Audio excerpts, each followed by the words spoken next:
بنیادی طور پر اس وقت پاکستان میں جو مسائل درپیش ہیں ان میں سب سے اہم اور بڑا مسئلہ جو میری نظر میں ہے وہ ہے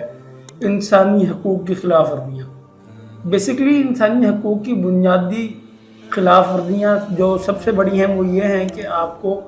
کہنے، سننے، بولنے اور سب سے بڑھ کر اپنے ووٹ کی آزادی ہونی چاہیے کہ آپ جسے چاہیں جیسے چاہیں ویسے ووٹ کاسٹ کریں۔ ہمارے ہاں کیا ہوتا ہے کہ ایک مخصوص طبقے کو نوازنے کے لیے الیکشن میں پری پلان دھاندلی کی جاتی ہے، اور اس میں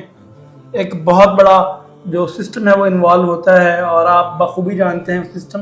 کون چلاتے ہیں، کہاں سے کیسے چلتا ہے، اور عوام یہ سمجھتی ہے کہ جب وہ نااہل اور نالائق لوگ ان پہ زبردستی مسلط کیے جائیں گے ان کی رائے کے بغیر، تو پھر یہی ہوگا کہ پالیسی درست نہیں بنے گی، معیشت جو ہے وہ تباہی کی طرف جائے گی۔ تو ہماری التماس ہے کہ ایک دفعہ ایک کوشش کی جائے۔ پاکستان کی تاریخ میں یہ کوشش کبھی نہیں ہوئی، اور نہ اس پر کوئی مجھے لگتا ہے کہ ہمارے بڑوں نے عمل کرنا ضروری سمجھا ہے۔ ان کو چاہیے کہ ایک دفعہ فیئر اینڈ فری الیکشن کروائیں، اور پھر عوام جسے منتخب کرے اسے کام کرنے کی 100% آزادی دیں۔ وہ کھل کے کام کرے، اگر وہ ڈیلیور نہیں کرے گا اپنے گھر چلا جائے گا،